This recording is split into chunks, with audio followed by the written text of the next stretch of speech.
Welcome back to Podcast Recovery, everyone. We are your hosts, David O. And Eric V. Today we are joined by our special guest, Kevin. How are you doing today? Good. How are you? I'm doing well, man. Good. It's a little rainy down here, but otherwise pretty good, man. Where are you from, Kevin? You know what? I live in Connecticut. We're getting probably the same weather you guys are getting over there right now. Yeah, probably. What do you get? Are you guys like 6 hours away from us driving? I think it's closer to 5. Yeah, it's closer to 5. Like if you're going through the city, like Where in Connecticut? Just north of New Haven, Connecticut. Oh, okay. Nice. All right. And when were you first introduced to recovery? Let's see. My first time in treatment, I was maybe 16 or 17 years old. So this was 2003, maybe. Mm-hmm. And they brought us. That's the first time I realized that. Something had to change. It's definitely, I definitely didn't make any big changes, but that's the first time I was introduced to the world of recovery. All right. And how much clean or sober time do you have? God willing, next month we'll have 3 years. Nice. All right. Congratulations, man. And with all that out of the way, we're gonna turn it over to you to share your story with us, man. Cool. Yeah, I'll just go into it. I live in Connecticut right now. I grew up out in California, though, out in Southern California. Oh, nice. That's where I kicked everything off. I went out there when my parents split up at about 4 years old with my mom and my sisters. And let's see, I was always I just remember always being I would say a fearful youth, like I never really wanted to get into trouble. So, I would,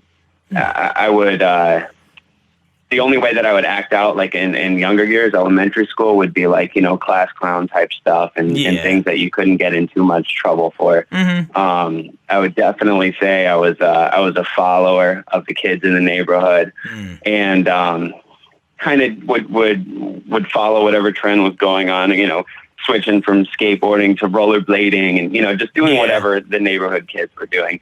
And I remember even like really young elementary school, like whenever the kids in the neighborhood were doing something that was like really bad. I remember one example would be there was some machinery. They were building a supermarket like next to my apartment complex. And the construction guys left the keys inside the equipment. So my buddies went over and started the equipment, started driving it around. And that's awesome. And I remember they came back right after they did it, and they were telling me about it. And I was like, "Why didn't you tell me?" And they were like, "Well, we knew you wouldn't have wanted to do it. We knew you would have tried to talk us out of it, But I still had FOMO, in my head. I was like, I would have done it if they were doing it, But always that fear of like, where's everyone at? What's everyone doing? Especially the kids that I looked up to. Yeah. As I got a little bit older, the kids that I looked up to were the ones that were partying. Yeah. And drinking and smoking weed and in high school, I was a lot of people started like super young. I didn't really kick off my career until I was a freshman in high school. Might have been the summer before freshman year. And my buddy's mom was out of town. I remember my first actually getting really drunk. What was your first drink? It was some nasty vodka. Who knows? It was. Yeah. It was some nasty vodka, and of course, I was a little smaller than everyone else. I always looked a little bit younger, and I remember that feeling though when I got I drank a lot that first time, and that was pretty much how my drinking career was after that. But I didn't drink. I never drank because I enjoyed the taste of it. Man, I just drank to get drunk. Oh, of course. But I remember I drank like a cup full of the vodka, and almost a minute later, I got, what so many people talk about, man. I was like, wow. My stomach just turned a little bit. Ooh. Yeah. Yes. Yeah, no, mine too. Right. And it's so many years later, but I just felt like the life of the party, and I felt like I was cool, and I felt like I was accepted, and I was like, yeah, that girl's definitely looking at me now, even if she wasn't before. And of course, that very first time I passed that threshold, I never had that, for not too long anyway, that comfortable spot where I had a nice buzz going on, and I could kind of carry about my business and maintain it throughout the night, because I think I drank another cup. Yeah, I drank another cup because I was like, I like this feeling so much. Let's see if we can double it. That didn't that didn't pan out. And I have this like mental image of myself, and my buddy's mom had this big dining room table with a glass cover over it, and I was laying face down on it, and I threw up, and it just cascaded across, and you could see it like dripping down the. It was an image that And then that girl was no longer looking at you. And that girl was no longer exactly. She didn't find me as cool anymore. No. But that started the cycle of the kids that I wanted to hang out with, man, were. They were like the stoners in high school, and I had a lot of friends, none too close though. I kind of group hopped a little bit, but the ones that I identify the most with and I wanted to be around the most, that seemed the coolest to me, were the ones that were skipping class and and just to smoke weed and party and do all kinds of stuff. And in high school I was really good at baseball growing up, and then in high school I started wrestling, and I got really good at wrestling. I was, one of the best in my weight class in Orange County at the time, and I was doing good. But by the time my junior year came around, I had missed so many classes that they pulled me in the office, and they're like, "All right, here's what it is. You have 60 something demerits, and you get a demerit from if you skip a class, you get a detention. If you get 3 detentions and you don't serve them, then you get a demerit. I had 60 something demerits, so that's like a lot of classes. I had. And so I started going to another school. It was like an alternative education thing, and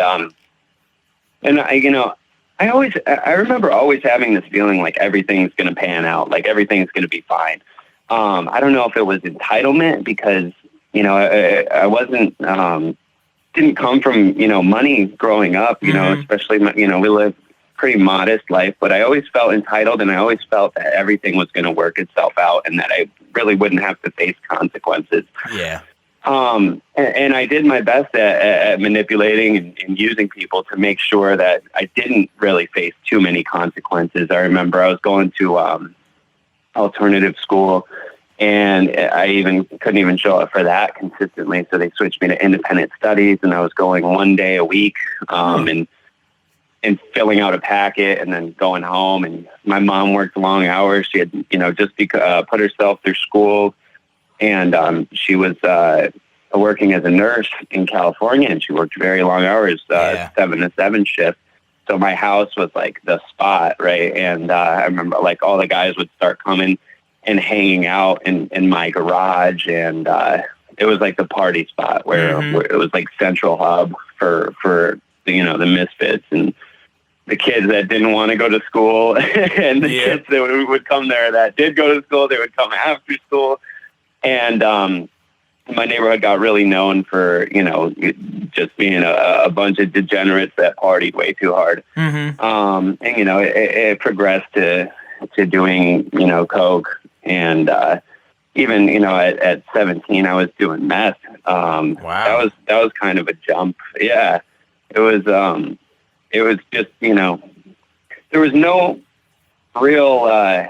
We've heard that a lot from Southern California.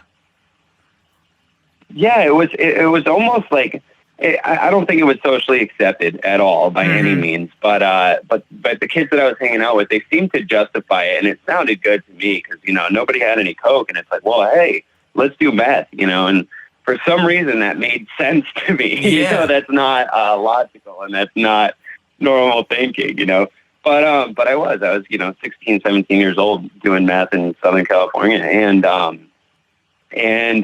like I said, my neighborhood was getting hot, and I started getting tickets, and I remember I got my first DUI when I was 16, and I wasn't even driving. Damn. Wait, how did that work? We were down.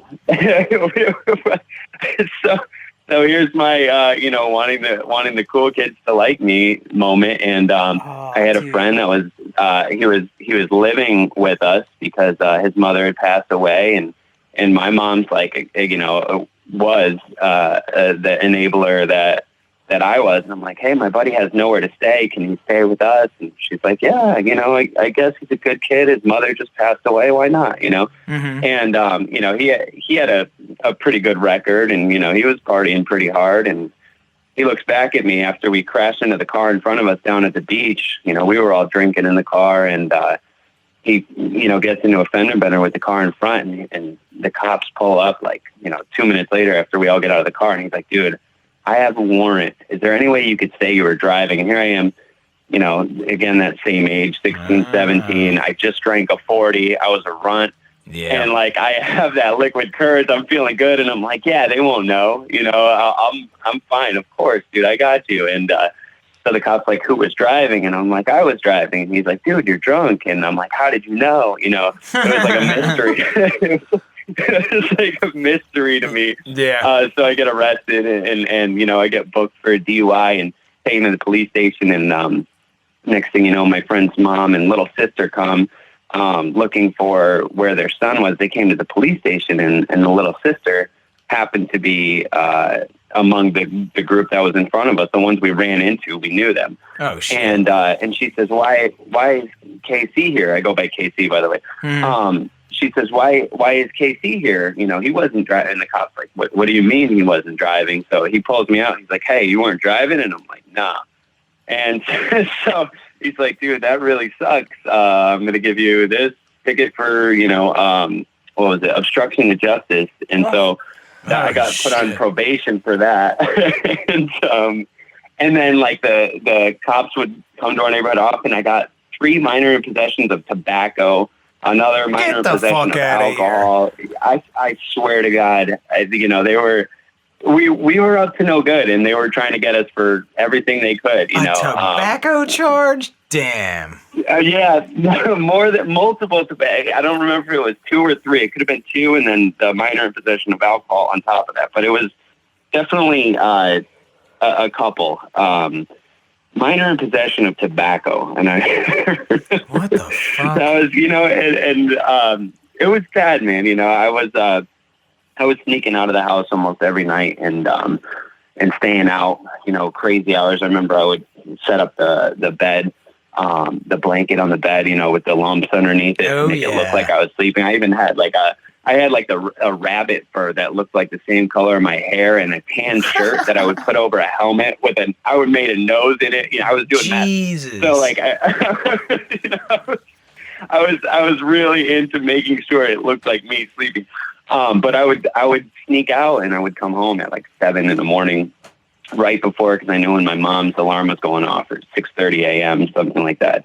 And I would sneak in and lay down in the bed, and it was almost like on a nightly basis. I was out, and I was getting strung out. It was pretty bad, and at that point, I wasn't doing much along the lines of socializing in any normal sense of the word. I had already passed the phase of high school parties, and we would go occasionally, but having that normal high school experience was kind of out the window pretty early on, because I was just, I was like, wow, this is amazing. I want to get messed up. I want to get fucked up constantly, And so I did, and I lived however I wanted to live without fear of consequence. And I wasn't going to, I was supposed to be doing this work program where you go on Saturday and Sunday to the courthouse with a bunch of other juvenile delinquents. And so they would take us to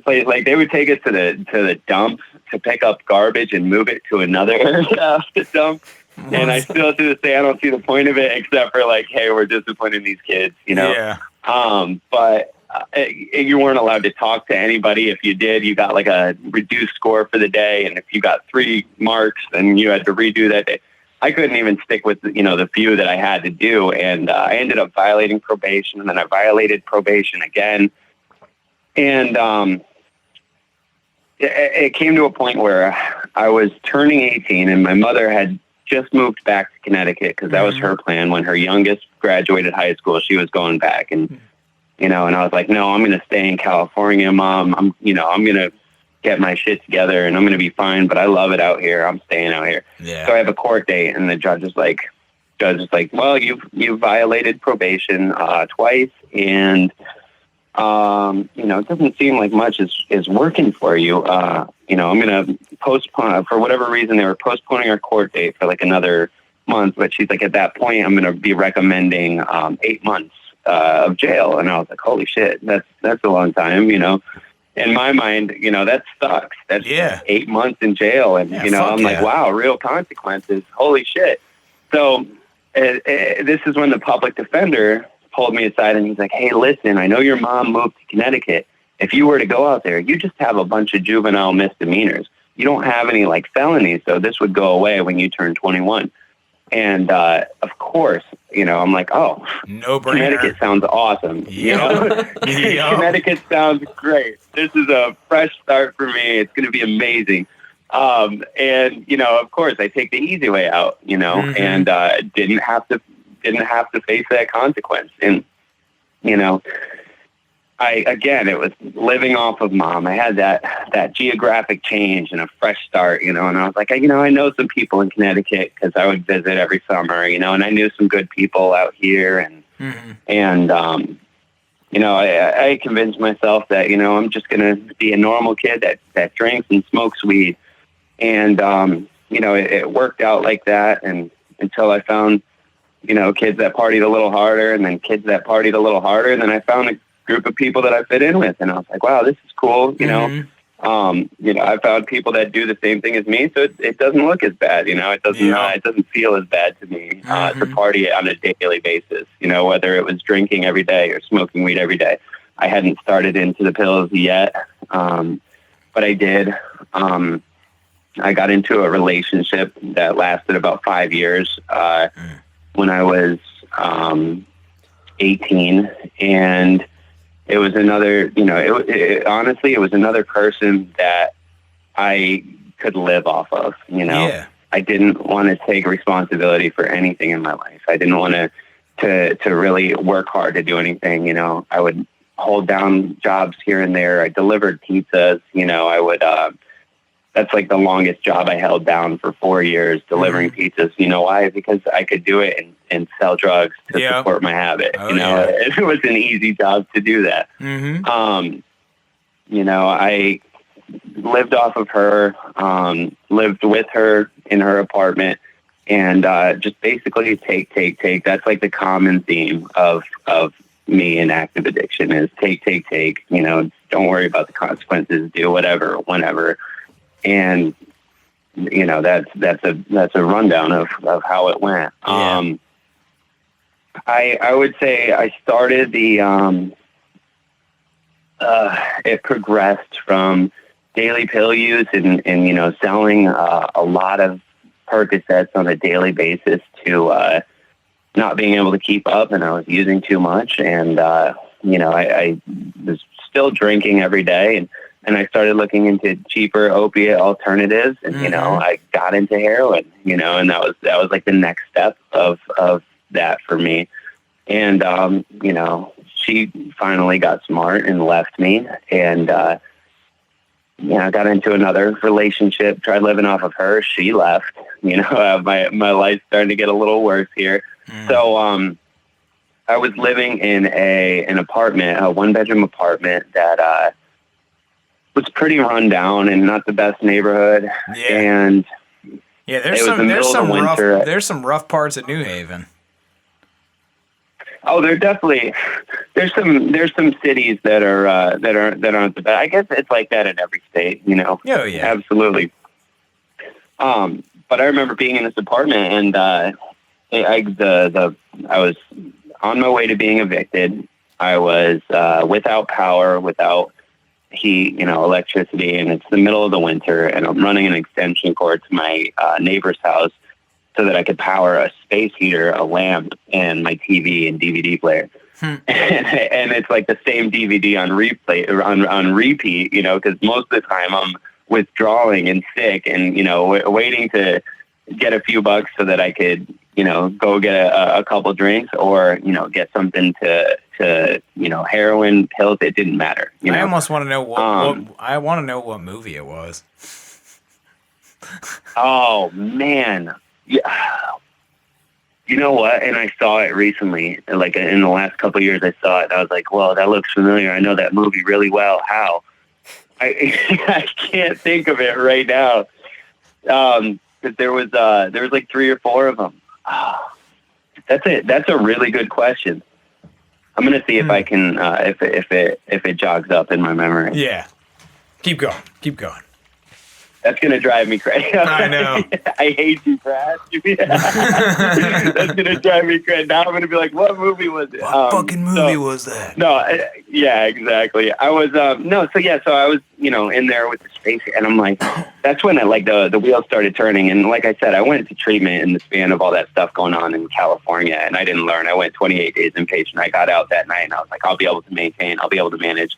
I learned some stuff about myself. I learned some stuff about addiction, but it didn't apply to me, right? Like I was like, nah, it's not for me. Yeah. And I remember sitting there in this apartment. I'm probably 24, 25, I don't know, years old, early 20s, and thinking like, wow, there's got to be something better than this out there for me, Yeah. And that's when my parents, I was using them and lying and manipulating to them to get money, as well as, scheming and, stealing from stores. And I had a bunch of hustles going on and, weird shit to get money.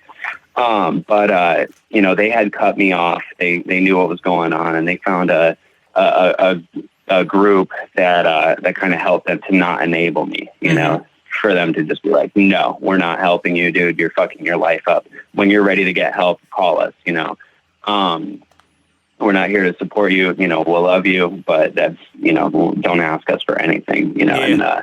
and that helped as well, and that's a tough thing because I get people that reach out to me a lot, about family members and kids,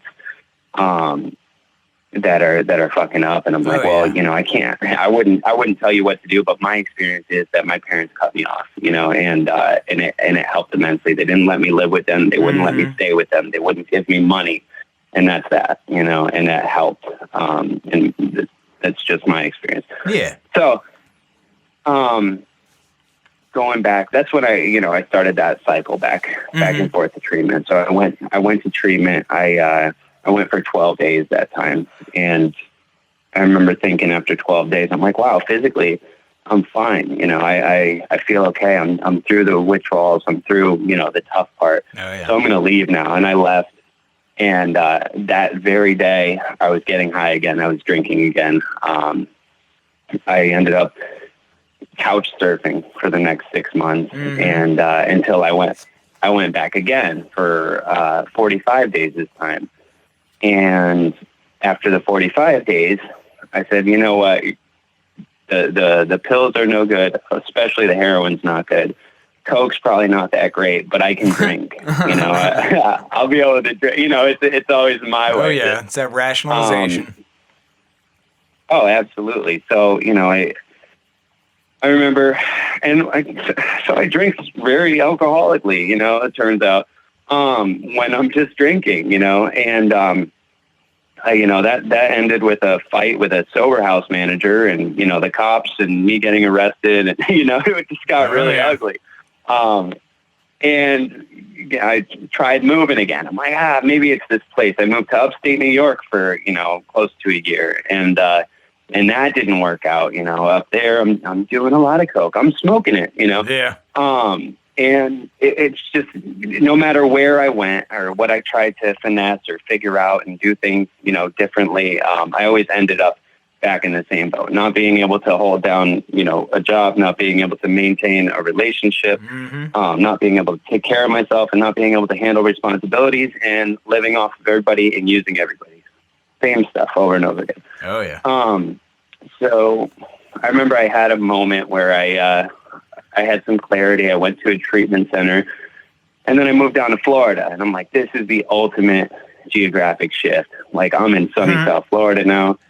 Things are great. I was going to meetings and getting a little bit involved. I had some, a little bit of a network of people in recovery. And, but then I found beach volleyball and then I hit that, that's it. And I found a girl and I got a car and I got a job and, nice. And I'm like, wow, thanks you guys. I really learned a lot from you, but I'm certain I'm not going to drink or use drugs again. So, thanks for all your help, all friends in recovery, but, I got it from here. You're just going to beach volleyball it in Southern Florida. I got beach. Yeah. I was working a program of beach volleyball in Southern Florida full Tom Cruise, Top Gunning it, South Florida. Love it. That'll keep me clean. Me and Goose. Yeah, that was it. It went beach volleyball, apartment, car, girlfriend, relapse. Oh yeah. So I wasn't growing, man, and I wasn't giving back. I wasn't helping. I wasn't helping anybody. I wasn't growing spiritually. I wasn't doing the things that I had done in the beginning, and I started having these thoughts. Like, man, I really want to get fucked up, and I was like, whoa, where did that come from? I didn't know what this mental obsession looked like. And I didn't even know how to explain anything, and then I started talking to my girlfriend about it because I knew that I could convince her and she would enable me and she would do it with me, and, that sickness, I want somebody to be with me throughout this, I want somebody that I can depend on. And I heard you talking another, podcast about codependency, and I knew Eric. He was sitting over here hearing that like codependency.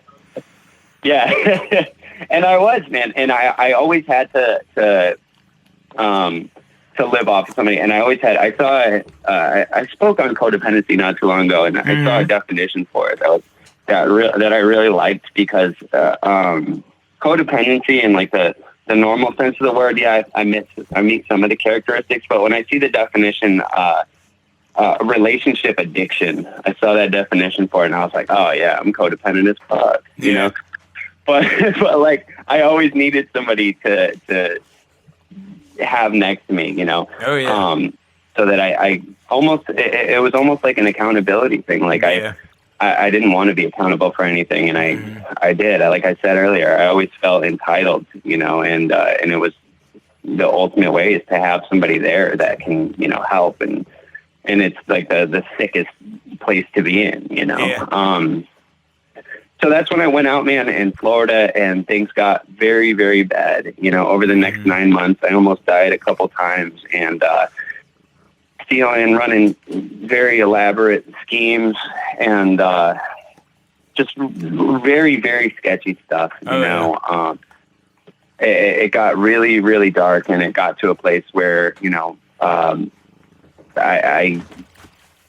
got to a place where it was a place that I would never imagine myself being. Not in a million years, and allowing things to happen that I would never think would happen. And, when I didn't make a decision that I wanted to get clean when I went to detox. And I remember going into detox because I was at a place where it's like, I was just so fed up and so exhausted and so disgusted in myself. And I'm like, something's got to change. I had that feeling again, like something's got to change. And I went to detox, and then they whisked us away to treatment. And I didn't even have insurance. I was with this girl, and I was piggybacking off of her insurance. They do that at some places, like, they're making enough off of one person to allow them. They scholarshiped me based on her going. Oh, shit. And, yeah, they got a lot of stuff going on in South Florida. I know. But we're not going to talk about stuff like, because there's some great places down there. That's a whole nother podcast. Yeah, that's an entire podcast. Yes. But So I went to detox and, you know, they whisked us away to treatment without even like an option. I just knew that like I needed to go to detox because I hit that place where like, it's like, man, I can't picture myself sober, but I can't picture myself getting high anymore. You know, drinking on a daily basis. I don't know where I'm at. Like it feels like purgatory, right? Like I just don't know what's going on. Yep. And I need something different. I need a change. So I went to detox, and I remember they drove us to the treatment center. It was a 2-hour drive, and this guy that drove us, he probably saved my life, man, because like when they drove from the detox to the treatment center, they passed the flop house that we were staying at, where my car was. It's, you know, a sketchy house where they let you, you know, get high. Oh, yeah. And you know, and I remember passing the town. It was Boynton Beach. And I'm screaming at the guy, like, I gotta fucking pee. Let me out of the car right now, you know, like an entitled dickhead. And I'm like threatening this dude, like, I'm gonna pee on you, like I'm gonna piss on your face, you know, and like just pull the fucking car over, and he's like, nope, go ahead, man, whip it out. And I'm like, what the fuck?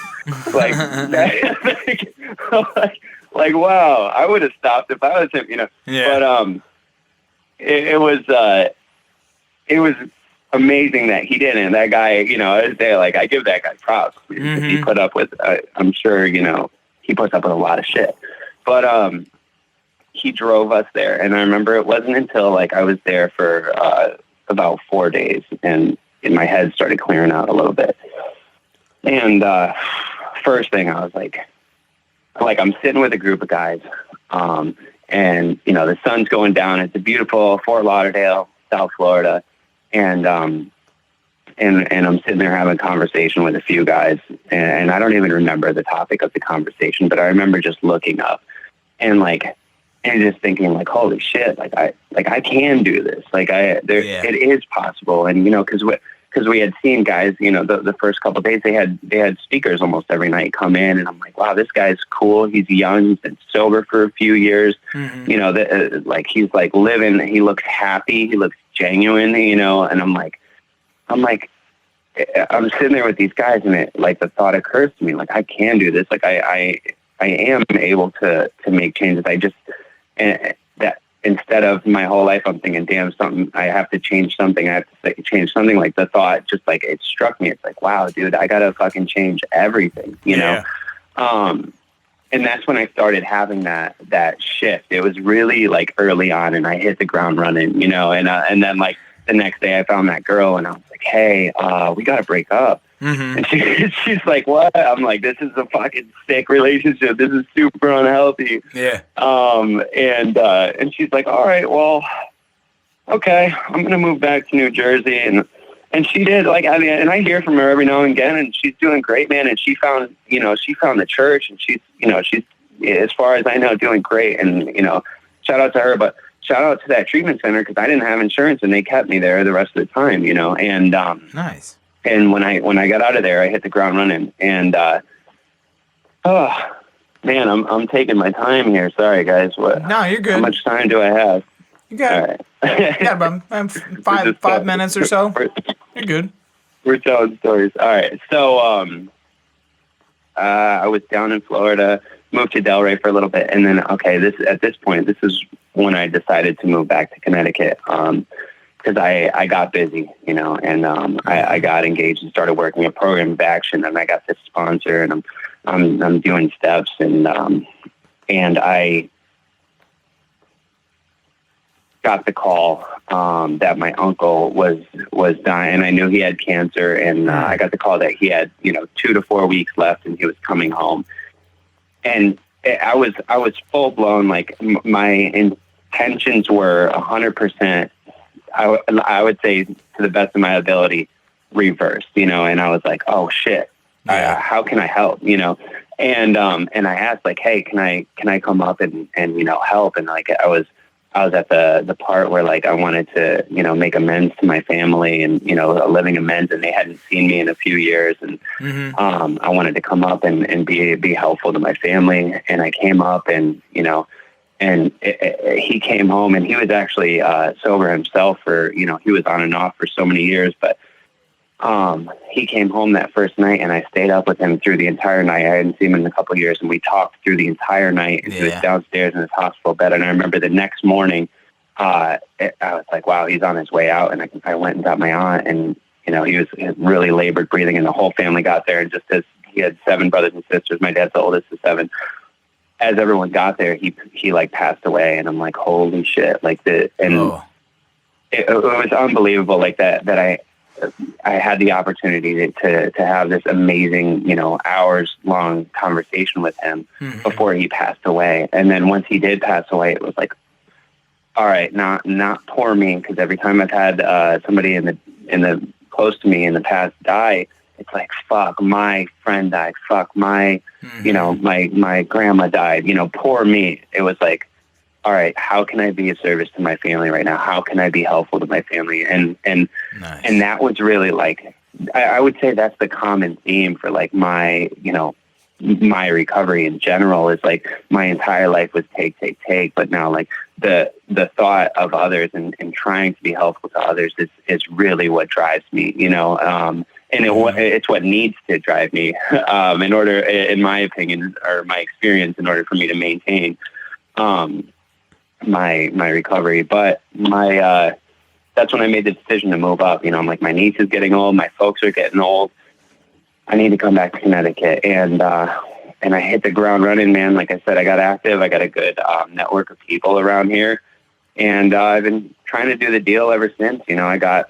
I remember I started posting these raps, man. Like, so I would rap and I posted it, and it was me like in a parking garage. And I remember like I got like something like 1,000 views on it, and I was like, oh man, yeah, I'm gonna be famous, you know. Like, I was like, this is huge, you know. I posted it on Facebook, you know.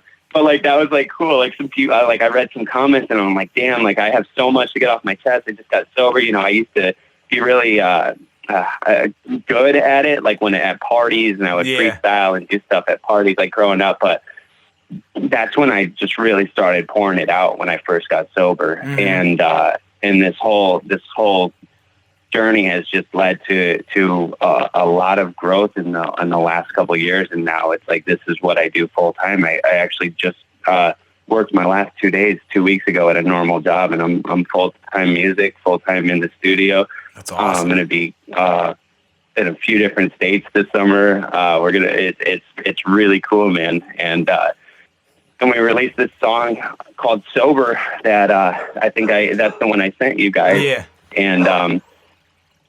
And it's just been a journey, man, and it's been unbelievable. And hopefully it continues that way, as long as I keep doing what I'm doing.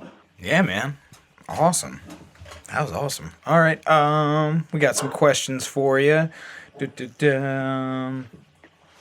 You started the last one. You got the first question last time. I did start the last one. All right, we'll go with that. All right, so you talked about how like you were doing sort of like the treatment center shuffle for a while, and like even through your first few, you would go and you would your first one, you said you got through the 28 days successfully, you got out and you like decided it wasn't for you. So how was it over time, sort of like getting honest with yourself that like you did have a problem, and then like that final time in treatment, really like letting that sink in that you were an addict and you needed to be in recovery? I mean, for me, it was like I would say that there wasn't like that final time, because each time that I went, dude, I wanted to do it my way, because I always knew like I needed to change something, right? Like I can't continue to live like this, but I always thought it was like a time out on my life, and maybe I would get some tools, but at least I would get away from my current situation and be in this environment of other people that are, you know, abstinent from mood and mind altering substances for 30 days, you know? Yeah. But then each time I would come out, I'd be like, all right, I'm going to do it, and here's how, you know, and it was always my way, and it never really panned out. And it wasn't until this last time where I was like, okay, maybe I need to to actually take suggestions from people that have been where I've been instead of being like, no, I think I could figure this out on my own. Mm-hmm. All right. So I don't know that it was like a catalyst, except for, you know, the last time I was in there, it just kind of hit me. Yeah. It just kind of finally clicked. All right. I got to piggyback off that one. So you like, clearly you did like the geographical changes several times. And like, we've all heard that in a whole bunch of people's stories, but like always the common thread there is wherever we go, that's where we are. And we bring our addiction with us. Again, like how was it really like trying to like accept that like the places weren't necessarily the problem or the drugs weren't the problem? Because you also talked about like substituting this for that. Like this drug is bad, this one might be not so bad. But really like saying that like, you know, maybe the problem centers with me and so does the solution, and like the drugs weren't the problem, I was.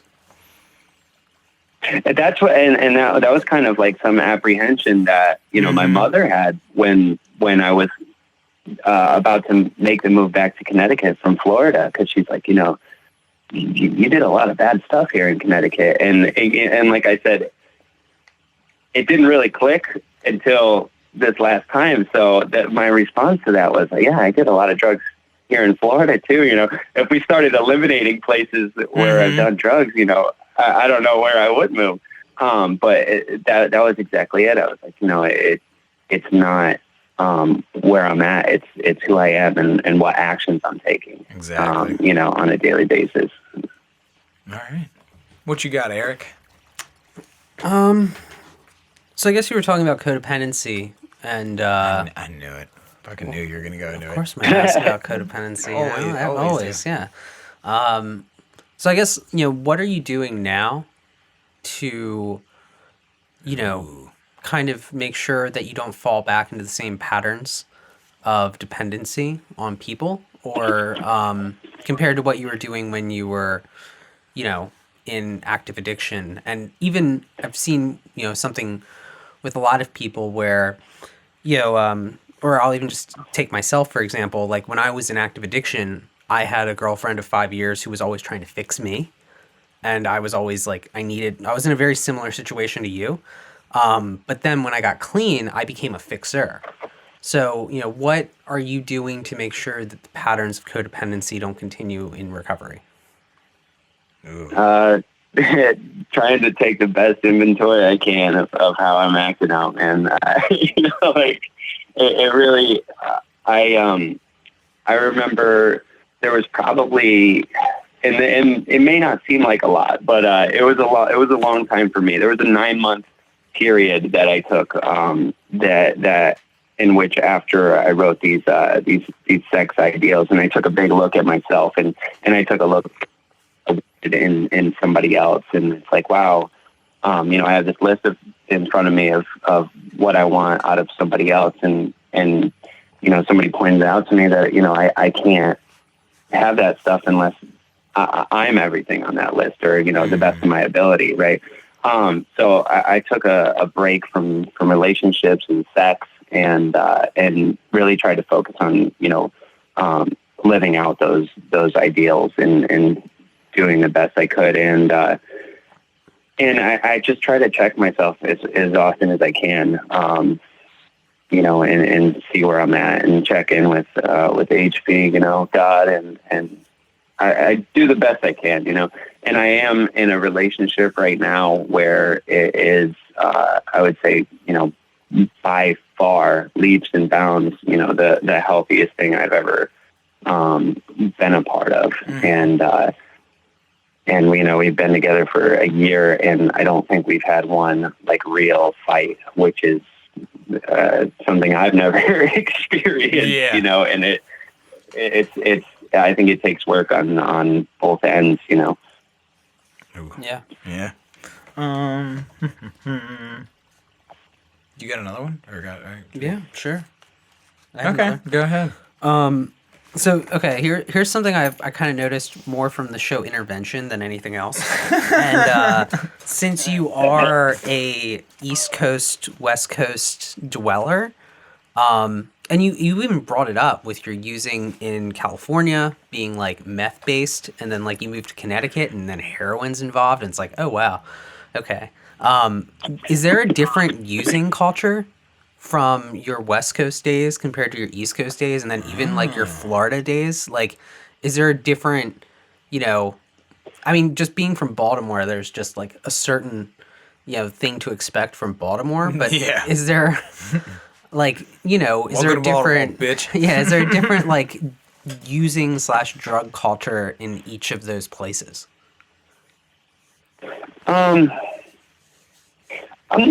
Yeah, that's a tough question. I would say, again, with the geographic, there's definitely a different culture. I would say my actions and behaviors were very similar in wherever I was. I would definitely say Florida would take the cake as far as the grittiest environment I've ever ran in. I lived in Orlando for a few months, and when we were leaving Orlando, and like, wow, like Sunshine State, like it's supposed to be like the home of the happiest place on earth. But I would say that Orlando is by far the scariest place I've ever lived. The Wow. city is I'm very fortunate to have left there in one piece, especially with a young girl who was attractive with me, and where we were running, and especially when we were homeless down there. It was getting to a place where if we didn't leave the day that we left, I'd be very surprised if I wasn't dead, and not due to overdose. It was just a very harsh environment. Wow. Like always on your toes. Mm-hmm. Yeah, really sketchy. All right. I have this. Okay, I wrote something down, but I don't know what I was thinking when I wrote it down. So I'm just gonna try and hash this out. Fuck. I really want to know what you said. I really want to know what movie you were watching on fucking repeat. That's been on my mind for the last 20 minutes. Fuck. All right. So what I wrote was like, helping people help themselves. I think you talked something about like, people. I think it was about your parents not enabling you, and not really giving you like anything. Like they would be there when you were serious for the help. And how much do you think recovery is not necessarily like giving people like the answers, like, but helping them to figure out how to do things for themselves? Oh man, I would say that was a huge part for me. Mm-hmm. I remember the last time that I went to treatment, I called my mom and I was like, "Hey, I'm going into detox," and she's like, "All right, good luck," And like I as opposed to 10 years before that, when I'm going to treatment, she's like, "All right, we're gonna go shopping and we're gonna get you ready," and then like, they or not 10 years, but 5 or 6 years before that, they would oh, you're going to this place and you're allowed to bring groceries, so let's go spend $200. You're going to treatment, like woo woo, let's get you a hotel room, and it's like it the last time it was like they were just, oh, okay, cool, like our hopes aren't up, Yeah. But them, I believe that that the last time that I saw my mom before I went to treatment was 2 years, 2 weeks rather, before I went to treatment. She came down to visit me in Florida because she made a cross country trip with her family. Then she flew to Florida to see me, and the disconnect with somebody that my mother and I, like, I'm a mama's boy, right? So like, the disconnect, like, all right. So I wrote lyrics, and I have this song called "Shot in the Dark," and I'm gonna say the lyrics because I think it fits pretty perfectly, right? Okay. And it was like, and my mother, she paid me a visit while I was embracing the sickness. I'll never forget it. The last time I saw her was 2 years before that. I hate to relive it. As dead as I was on the inside, I channeled her energy. I couldn't help but feel hopeless inside of that moment. My tears started falling, and I just felt broken. she just looked older. She had no emotion. She looked right at me. Her face, it was frozen. I'll never forget what she said. I'll wait for the call that you're dead. And she told me she knows that it's probably the last time she'll ever be able to see me alive. And she left. When she hugged me goodbye, it was so disconnected, and yet so was I. It was like, ooh. it was ice. It was cold as ice, and she had nothing left, you know.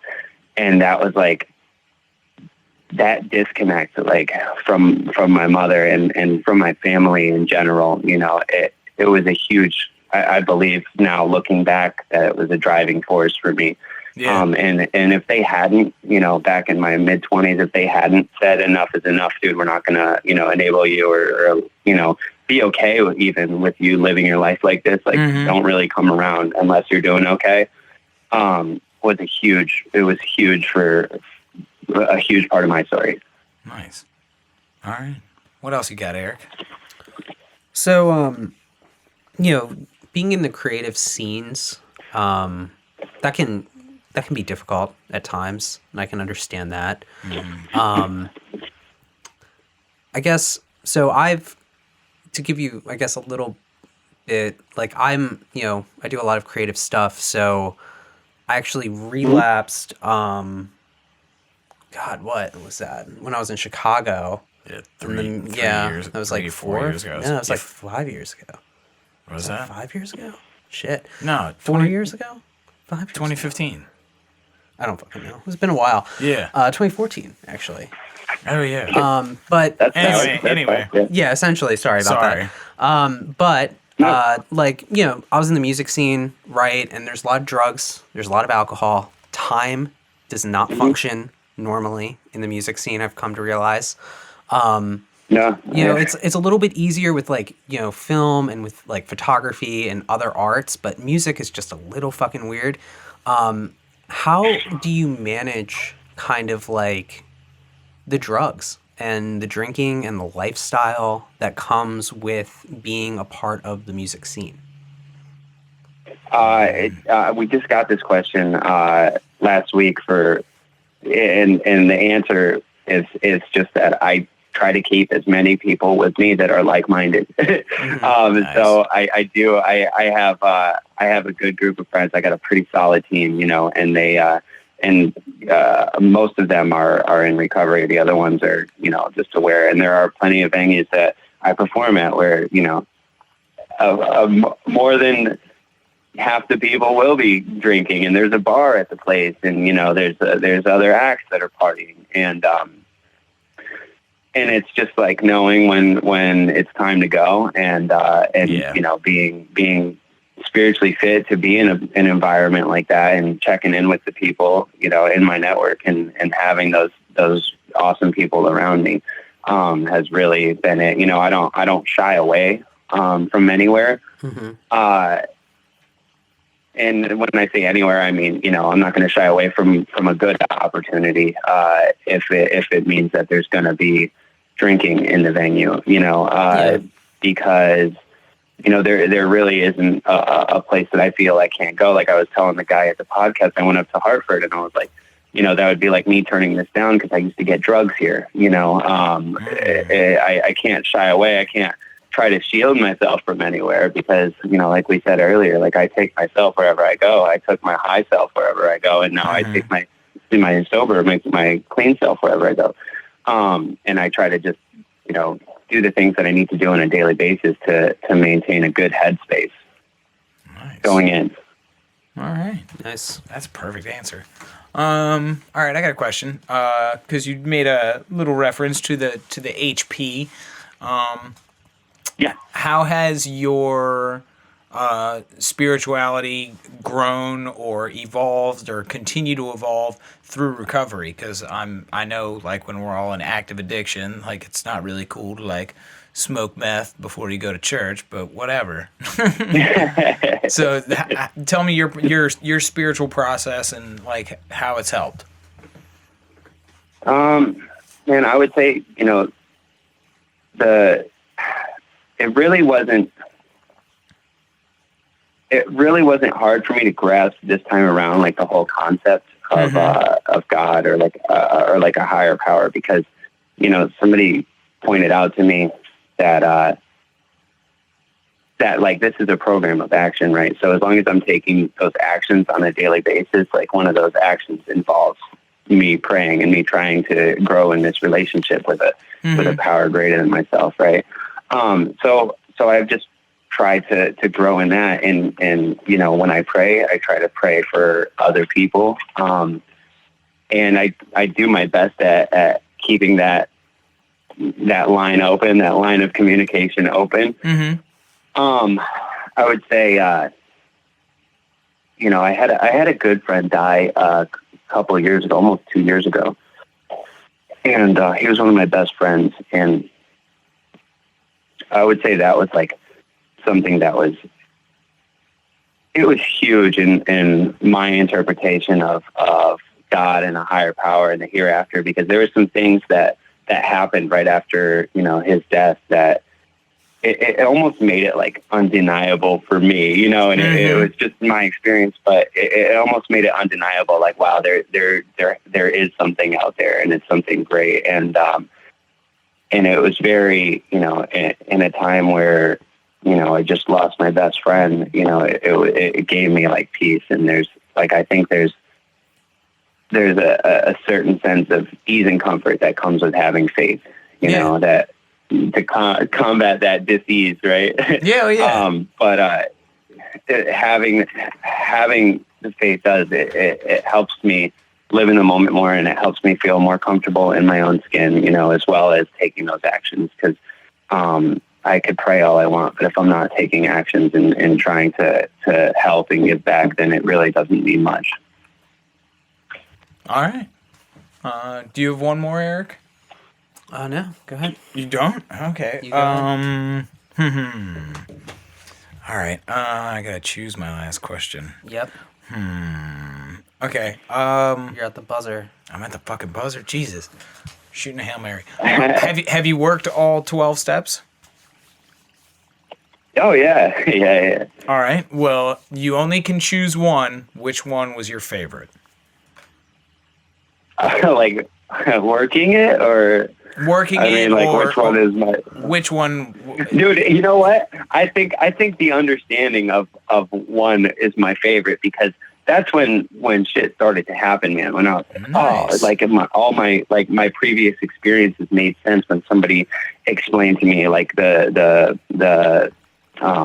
physical and mental aspect of it. That like, you know, it my mind's wired a little bit different. Like the mind of an addict is wired a little bit different. That's why, you know, normal people have trouble understanding addiction, because say they take their pain pills, they find it easier to draw back. Me, like once that physical craving is sparked, I find it very, very difficult to stop, because that's how my brain is wired. And then once I do stop, once shit gets heavy enough and I do stop, like, the mental aspect, like I was down in Florida with 7 months playing volleyball with a girlfriend, and I was certain that I was never going to use again. But then this mental obsession 7 or 8 months later starts gradually kicking back in. Like, hey, dude, you know, it'd be really nice right now if we got fucked up, you know?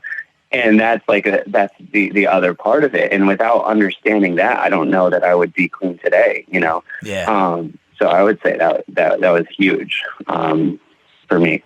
All right. Nice. Is that the first person who chose one? Nope. Really? Yep. Other people chose one? Someone else has definitely chosen one. I don't know if I believe you. I personally pick 3. Eric picks 10. Yep. So far, I'm winning, though. Well, yeah, good. I like 10. I like 3 good. too, but yeah. That's great. They're all good. There is, what's great about that question is, like, there's no wrong answer. No, no, as long as I don't say 13, you know. I mean, and even that one's not so bad.